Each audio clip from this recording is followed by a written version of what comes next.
नमस्कार, मी सुहास. प्राईम पॉईंटमध्ये आपलं सगळ्यांचं स्वागत करतो.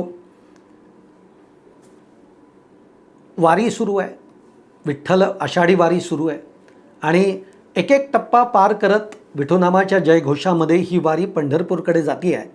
आणि कालच उपमुख्यमंत्री एकनाथ शिंदे यांनी पंढरपुरामध्ये जाऊन तिथल्या स्वच्छतेची देखील पाहणी केली आणि त्याचप्रमाणे त्यांनी विठ्ठलाचं दर्शनसुद्धा घेतलेलं आहे. या दर्शनानंतर एकनाथ शिंदे हे त्यांच्या दरेगावी गेले. आता एकनाथ शिंदे दरेगावी गेले म्हणजे एकनाथ शिंदे नाराज आहेत असं एक साधारणतः याआधीचं एक समीकरण बनलेलं आहे. आणि त्यामुळे मला जरा खतकन हसूही आलं की आता का बुवा नाराज एकनाथ शिंदे. तर त्या नाराजीची कारणं आहेत आणि ती नक्की आहेत. तीच तुम्हाला मी या व्हिडिओतनं सांगणार आहे. व्हिडिओ आवडला तर लाईक करा, शेअर करा, चॅनल सबस्क्राईब करायला विसरू नका.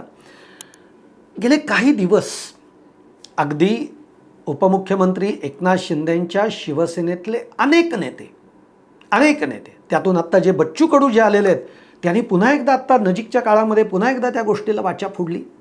आणि ती म्हणजे मुख्यमंत्री देवेंद्र फडणवीस हे दिल्लीत जाणार, त्यांना एखादं चांगलं खातं मिळणार, अशा पद्धतीची एक चर्चा ही शिंदेंच्या शिवसेनेतनं घडवली जाते आहे. आणि ती अनेक नेते घडवत आहेत. बच्चू कडू जसं करतात तसं संजय शिरसाट म्हणत आहेत. संजय शिरसाट तर काही भाकीतं करतात. सध्या त्यांची भाकीतं ही जणू काही खरी ठरत आहेत असं ते म्हणत आहेत. किती खरी ठरत आहेत आणि काय त्यांनाच माहिती आहे. पण संजय शिरसाट असतील, शंभूराज देसाई असतील, असे अनेक मंडळी देवेंद्र फडणवीसांना सध्या दिल्लीमध्ये पाठवू इच्छित आहेत. आणि ते चांगल्या अर्थाने बोलतात. म्हणजे ते काय म्हणतात की देवेंद्र फडणवीसांसारखा अत्यंत हुशार माणूस, बुद्धिवान माणूस हा दिल्लीमध्येच गेला पाहिजे. ह्याचं कारण काय आहे? कारण हे सगळं सांगताना ते नंतर असं म्हणतात की या महाराष्ट्राला मुख्यमंत्री म्हणून एकनाथ शिंदे हेच खरे योग्य आहेत. आणि आज महाराष्ट्राच्या मनामध्ये एकनाथ शिंदेंनी मुख्यमंत्री व्हावं असंच आहे. आणि म्हणून दिल्लीमध्ये गरज आहे ती देवेंद्र फडणवीसांची आणि महाराष्ट्राला गरज आहे ती एकनाथ शिंदेंची. अशी एक मांडणी शिवसेनेतले अनेक नेते गेल्या काही दिवसांपासून करत आहेत. बच्चू कडूंनी परवा एकदा नुकतंच हे विधान करून ते मोकळेही झाले. आता हे सगळं चालू आहे. एकनाथ शिंदेंच्या दिल्ली वारी खूप झाल्या. आत्ता गेल्या तुम्ही 8-10 दिवसातलं रेकॉर्ड काढलं तर 2 ते 3 वेळेला ते दिल्लीमध्ये जाऊन आले. मग त्यांनी खासदारांबरोबर अमित शहांची बैठक घेतली. म्हणजे त्या खासदारांनाही हा एक विश्वास दिला की बघा आपले आणि अमित शहांचे एक संबंध आहेत. आणि अमित शहांनी देखील एक ग्वाही दिली की जे खासदार आज उद्धव ठाकरेंच्या शिवसेनेचे तुमच्याबरोबर आलेले आहेत शिवसेनेमध्ये, त्यांना आपण योग्य तो सन्मान, योग्य ते जे त्यांना पाहिजे ते आपण सगळं देणार आहोत. हा विश्वास एकनाथ शिंदेंनी अमित शहांकडनं आपल्या नवीन आलेल्या उद्धव ठाकरेंच्या शिवसेनेतनं आलेल्या खासदारांना तो विश्वास मिळवून दिला. आणि त्यामुळे एकूण सध्या दिल्ली दरबारी एकनाथ शिंदेंचं वजन जे काही आहे ते प्रचंड वाढलेलं आहे. आता इकडे त्यांचे जे सुपुत्र आहेत श्रीकांत शिंदे यांना आता कॅबिनेट मंत्रीपद दिलं जाईल याच्या चर्चा आहेत. त्याचबरोबर शिंदेंना आता खासदारांची संख्या वाढली ना, 13 खासदार झाले त्यांचे. त्यामुळे आता त्यांना आणखीन एक राज्यमंत्रीपद मिळेल. ऑलरेडी त्यांच्याकडे एक आयुष मंत्रालयाचं अतिरिक्त मंत्री खातं आहेच आहे.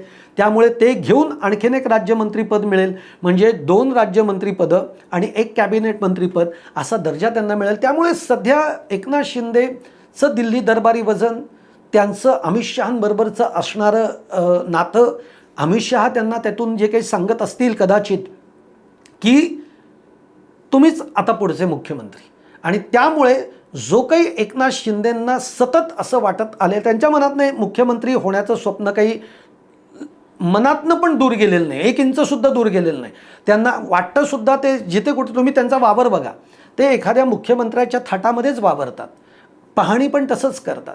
त्यामुळे त्यांच्या मनातनं आपण मुख्यमंत्री नाही होत आता हे गेलेलंच नाही आहे. आणि त्यामुळे त्यांना राज्याचं मुख्यमंत्री बनायचं आहे. आणि दिल्लीकडनं कदाचित त्यांना तशी आश्वासनं मिळतही असतील.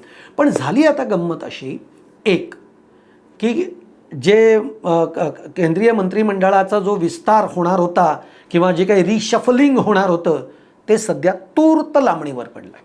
ते आता लांबणीवर पडलं आहे म्हणजे किती, असं म्हणलं जातं आहे की अधिवेशन काळानंतर मग कॅबिनेट मंत्रिपदाची सगळं रिशफलिंग होईल. आता म्हणजे गेलं 1.5-2 महिने पुढे गेलं. इथे जरा एकनाथ शिंदे नाराज झाले असावेत असं एक आपण तर्क लावतोय. दुसरं, आता सगळ्यात महत्त्वाची गोष्ट एक लक्षात घ्या, जरी अमित शहा, पंतप्रधान नरेंद्र मोदी यांना कोणतेही निर्णय घ्यायचे असले तरी संघाबरोबर त्यांना बोलावंच लागतं. शेवटी संघाच्या मदतीशिवाय तसं त्यांचं घोडं पुढे जाऊ शकत नाही आणि हे लोकसभेच्या 2024च्या आपण निवडणुकींमध्ये बघितलेलं सुद्धा आहे. त्यामुळे संघाच्या असं कळतं की 2दा बैठका झाल्यात. या बैठकांमध्ये अनेक मुद्दे निघालेत.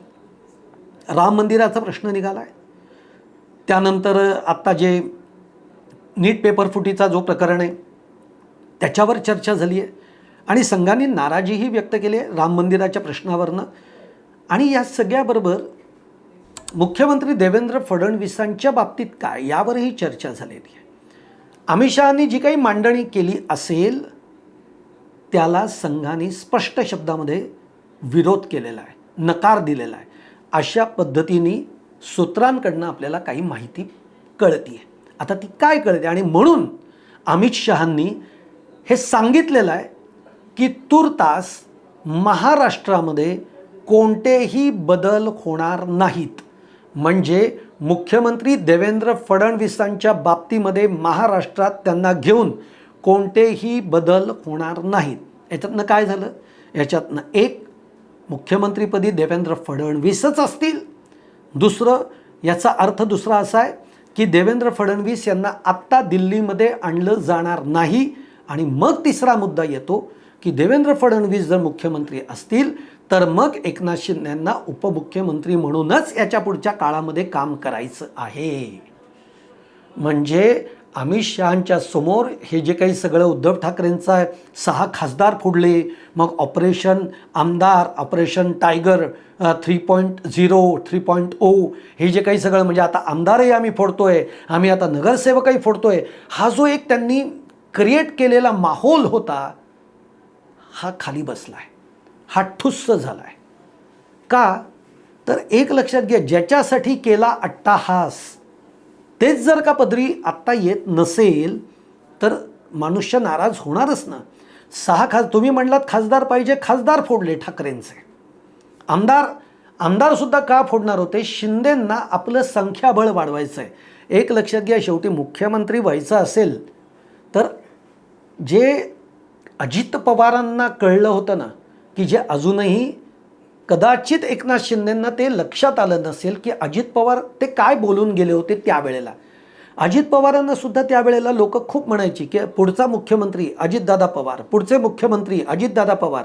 याच्यावर अजितदादांनी एकच वाक्य सांगितलं होतं, अरे बाबांनो, मुख्यमंत्री व्हायला आपल्याला 146चं संख्याबळ पाहिजे. आहे का आपल्याकडे? नाही. ते जेव्हा होईल ना तेव्हा आपण बघू. आज आहे का एकनाथ शिंदेंच्याकडे ते संख्याबळ? आमदारांचं नाही आहे. किती आमदार आहेत? 56, काय 56-60 जे काही असतील त्या संख्येवर नाही मुख्यमंत्री होता येणार. अगदी अमित शहाने जरी किती तुम्हाला सांगितलं, जिथं भाजपकडे राज्यामध्ये आज जर का 136 आमदारांचं बळ आहे आणि इतर जर पकडलं तर ते 140-42 पर्यंत जातं. अशा वेळेला उपमुख्यमंत्री एकनाथ शिंदेंना मुख्यमंत्री केलं जाईल का?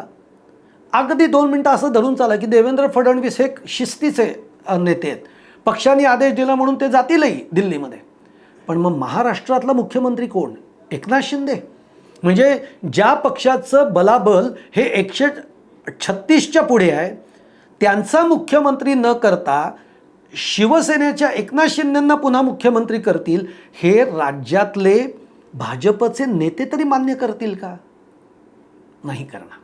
आणि हे सगळं अमित शहांनाही कळतं, हे सगळं भाजपच्या पक्षश्रेष्ठींनाही कळतं. पण एक वातावरण निर्मिती असते, ती वातावरण निर्मिती केली जाते. आणि म्हणून शेवटी जेव्हा संघाच्या बरोबर यांच्या बैठका झाल्या तेव्हा काही गोष्टी या स्पष्ट केल्या गेल्या. आणि म्हणून आत्ता तरी नजीकच्या काळामध्ये मुख्यमंत्री देवेंद्र फडणवीस हे या राज्याचे मुख्यमंत्रीच राहणार आहेत असं अमित शहांना स्पष्टपणात सांगावं लागलं की अभी कोणताही बदल हम नहीं करने जा रहे. आणि त्यामुळे एकनाथ शिंदे हे खट्टू झाले, हे नाराज झाले. आता अमित शहांवर तर ते नाराज होऊ शकत नाहीत. मग त्यांचा नाराजी काढण्यामागचा मार्ग काय असतो की नाराज झाले की ते दरेगावला जातात. दरेगावला गेले की ते शेतीमध्ये आपलं मन रमवतात, तिथलं छान फ्रेश हवा ते घेतात, एक सकस भाजीपाला सगळा जो आहे तो आहार करतात आणि मग पुन्हा एकदा मुंबईच्या कामामध्ये जुंपून टाकतात स्वतःला. त्यामुळे सध्या एकनाथ शिंदे हे दरेगावला गेलेत, ते नाराज झालेत, अशा पद्धतीच्या सगळ्या बातम्या आहेत. आणि त्याच्यावरनं मग मला असं वाटलं की तुमच्यासमोर हा मुद्दा मांडावा की नाराज, आता ते म्हणजे आपण गमतीनं म्हणूयात की ते नाराज झालेले आहेत, पण ते दरेगावला गेलेत. आणि दरेगावला का जातात ते आपल्याला साधारणतः माहिती आहे, पण त्याच्यामागचं कारण हे आहे की इतक्या लवकर आपण मुख्यमंत्री काही होत नाही, हे आता त्यांना स्पष्ट शब्दात कल्पना देण्यात आलेली आहे. तुम्हाला काय वाटतं? तुम्हाला माझा हा व्हिडिओ आवडला असेल तर नक्की लाईक करा, शेअर करा, चॅनल सबस्क्राईब करायला विसरू नका आणि तुमच्या देखील कमेंट या कमेंट बॉक्समध्ये जरूर टाका. धन्यवाद.